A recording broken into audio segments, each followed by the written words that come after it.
ట్యాంకర్ల దందా జోరుగా నడుస్తున్నది.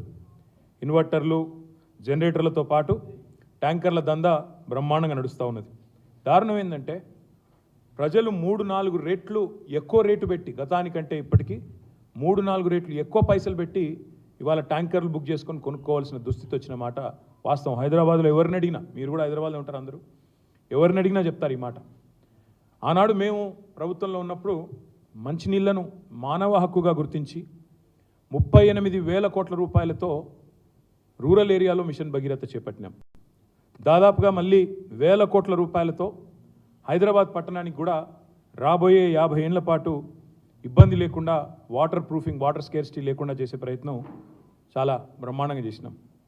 మరి దాన్ని నిర్వహించే సమర్థత కూడా ఈ ప్రభుత్వానికి లేదు. కనీసం మిషన్ భగీరథ లాంటి ఒక అద్భుతమైన ప్రాజెక్ట్ నిర్మాణం చేసి వాళ్ళ చేతుల్లో పెడితే దాని నిర్వహణ కూడా చేతగాని ప్రభుత్వం ఈ కాంగ్రెస్ ప్రభుత్వం అనే మాట నేను మీకు విజ్ఞప్తి చేస్తూ ఉన్నాను.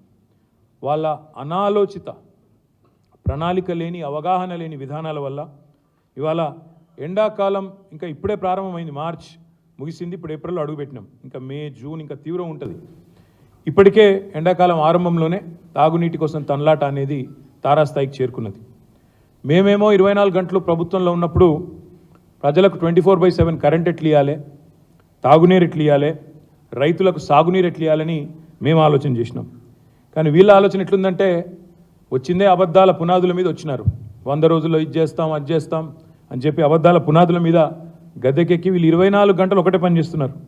ఎవరిని గుంజాలి, బీఆర్ఎస్ని ఎట్లా దెబ్బకొట్టాలి, ఎవరిని బెదిరించాలి, ఢిల్లీకి ఎన్ని సూట్ కేసులు పంపించాలి, ఇదే ఆలోచన తప్ప ఇవాళ రైతుల గురించి కానీ ప్రజల గురించి కానీ కనీస పట్టింపు కూడా ముఖ్యమంత్రి గారికి లేదు. అందుకే సాగునీరు అందక ఒకవైపు రైతులు సతమతం అవుతున్నారు, తాగునీరు అందక ఒకవైపు ప్రజలు ఇబ్బందులు పడుతూ ఉన్నారు. 100% మళ్ళీ చెప్తా ఉన్నా, నొక్కి వక్కానిస్తూ ఉన్నా, ఇది ప్రకృతి కరుణించకపోవడం వల్ల వచ్చిన నీటి కొరత కాదు. ఇది ముమ్మాటికి వైఫల్యాల కాంగ్రెస్ సృష్టించిన కృత్రిమ కొరత.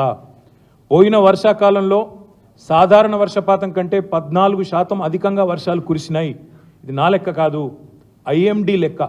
మీరు కావాలంటే రిపోర్ట్లు మీ అందరి దగ్గర ఉంటాయి. మీరందరూ పాత్రికేయ మిత్రులు, మీరు విజ్ఞానవంతులు, తెలిసిన వాళ్ళు, దయచేసి పోయిన సంవత్సరం సాధారణ వర్షపాతం కంటే 14% వర్షం ఐఎండి లెక్క ప్రకారమే అధికంగా కురిసిన మాట వాస్తవమా కాదా ధృవీకరించుకోవాలని చెప్పి కూడా నా విజ్ఞప్తి. ఇది వీళ్ళ వైఫల్యాల వల్ల అని ఎందుకంటున్నా, ఇది కాంగ్రెస్ సృష్టించిన కృత్రిమ కొరత అని ఎందుకంటా ఉన్నా అంటే 2 ఉదాహరణలు. ఇవాళ ఈ రోజు మీరు ఆలోచన చేస్తే మేము ప్రభుత్వంలో ఉన్ననాడు చేసింది ఒక నిమిషం చెప్పి దానికి వస్తాను. మేము నగరానికి 40-50 ఏళ్ల పాటు ఎలాంటి ఇబ్బంది లేకుండా అటు గోదావరి కానీ ఇటు కృష్ణ నుంచి కానీ స్కీము డిజైన్ చేసి మిషన్ భగీరథని అటు పట్టణ ప్రాంతం కానీ ఇటు పల్లె ప్రాంతం కానీ బ్రహ్మాండంగా చేసినాం. శివారు కాలనీలు మా కుత్బుల్లాపూర్లో కానీ శేర్లింగంపల్లిలో కానీ ఇవాళ శివారు కాలనీలకు కూడా గోదావరి నీళ్ళు తెచ్చాం, కృష్ణా నీళ్లు తెచ్చినాం. ఆనాడు కాంగ్రెస్ ప్రభుత్వం ఉన్నప్పుడు బోలక్పూర్లో ఎట్లా అయితే 8 మంది చనిపోయారో కలుషిత